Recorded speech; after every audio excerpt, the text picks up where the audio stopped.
मोदी जी के लिए जीएसटी के बारे में जो संशोधन बिल पास हुआ है, ये एक बहुत बड़ा अचीवमेंट इसलिए कहा जाना चाहिए क्योंकि उनकी जो पॉलिटिकल कैपिटल थी वो कुछ यूं ही खर्च हो रही थी।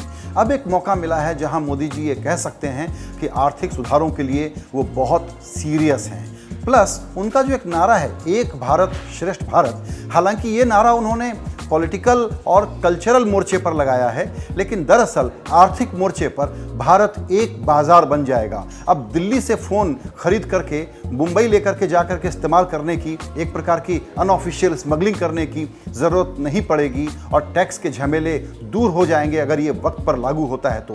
भारत का एक बाजार बनना एक बहुत बड़ी बात होगी और मोदी जी के लिए मौका है कि अगर एक भारत और श्रेष्ठ भारत बनाना है तो इसको जल्दी से जल्दी लागू करके दिखाएं।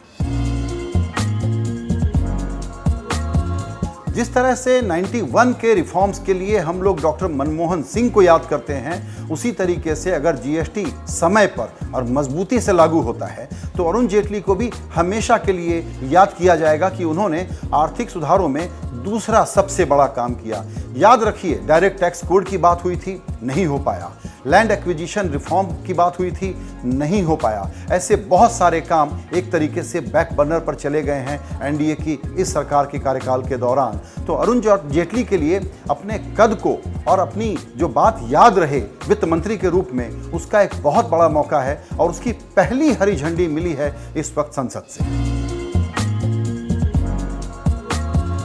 एक इतिहास बताता है कि जहां जहां जीएसटी लागू होता है वहां वहां एक बार इन्फ्लेशन काफ़ी बढ़ता है, चीज़ें महंगी होती हैं। भारत में दरअसल ये होगा कि मैन्युफैक्चरिंग सेक्टर वाली चीज़ें सस्ती होंगी, सर्विसेज वाली जो चीज़ें हैं वो महंगी होंगी, तो एक बार महंगाई बढ़ सकती है। सवाल ये होगा कि कितनी कुशलता के साथ सरकार इसका रोल आउट मैनेज करती है।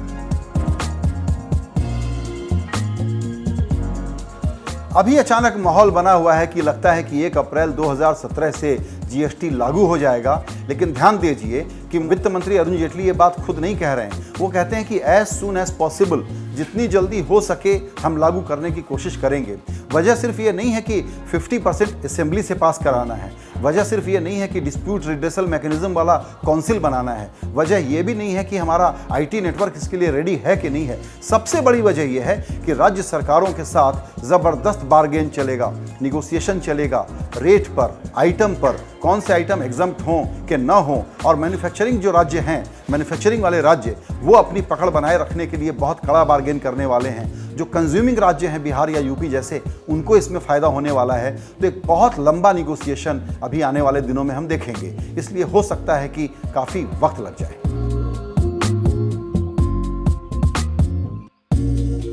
जीएसटी को लागू करने में जो एक सबसे बड़ी चुनौती है, जो दूसरी कठिन परीक्षा है, मोदी जी का पेट प्रोजेक्ट है डिजिटल इंडिया, यानी इंटरनेट की कनेक्टिविटी पूरे हिंदुस्तान में एक समग्र रूप से उपलब्ध हो जाए सबको। डिजिटल इंडिया का प्रोजेक्ट, ब्रॉडबैंड बिछाने का प्रोजेक्ट बहुत धीमे गति से चल रहा है। दरअसल मोदी सरकार की सारी बड़ी डिलीवरी, सारे वादों की बड़ी डिलीवरी डिजिटल इंडिया की और ब्रॉडबैंड के नेटवर्क को बनाने की कामयाबी पर टिकी है। तो अगर जीएसटी बन भी गया तो एक कंप्यूटर नेटवर्क में एक रियल वक्त में सारे दुकानदार, व्यापारी, कंपनियां, कारखाने और भारत की टैक्स व्यवस्था और सरकारी अधिकारी उससे जुड़े हुए हों, ये एक बहुत बड़ा तंत्र बनाने की ज़रूरत है और ये सबसे बड़ी चुनौती है। यानी जीएसटी की सफलता के पहले डिजिटल इंडिया की सफलता कितनी हो रही है, इसको हमेशा मापते रहने की ज़रूरत पड़ेगी। सबसे बड़ी बात यह है कि जीएसटी सिर्फ ग्रोथ को बढ़ाने का एक औजार नहीं है, ये काला धन की जो समस्या भारत की है, ब्लैक मनी जो पैदा होती है इनडायरेक्ट टैक्स की चोरी से, उसको रोकने का सबसे बड़ा एंटी करप्शन टूल है।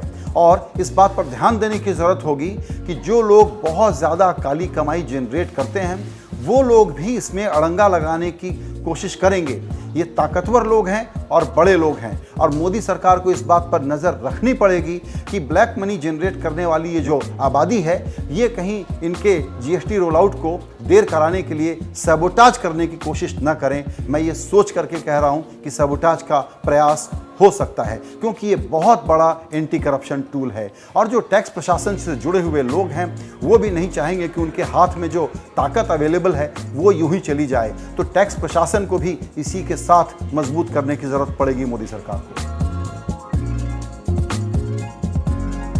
जहां तक शेयर बाजार का सवाल है, आने वाले दिनों में आप बहुत सारी रिपोर्ट्स देखेंगे कि बहुत बड़ा आर्थिक सुधार हो गया, अब भारत बहुत ग्रो करेगा, भारत बहुत अच्छा बाजार है, भारत बहुत अच्छी इकोनॉमी है और उससे शेयर बाजार तेजी से आगे भागेगा। जो विशेषज्ञ लोग हैं वो हमको बताते हैं कि बाजार ऑलरेडी थोड़ा ओवरहीटेड हो गया है और ऐसी रिपोर्ट्स के बाद हो सकता है कि शेयर बाजार और तेज हो जाए। ये थोड़ा एक खतरनाक सी स्थिति होगी क्योंकि रियल इकोनॉमी अभी रिफ्लेक्ट नहीं होती जिस प्रकार से सेंसेक्स यहाँ से शायद और तेजी से भागेगा। तो जो आम निवेशक हैं और जो बाजार में अब भागते हुए बाजार में घुसना चाहेंगे, उनको बहुत सावधान और समझदार होने की ज़रूरत है।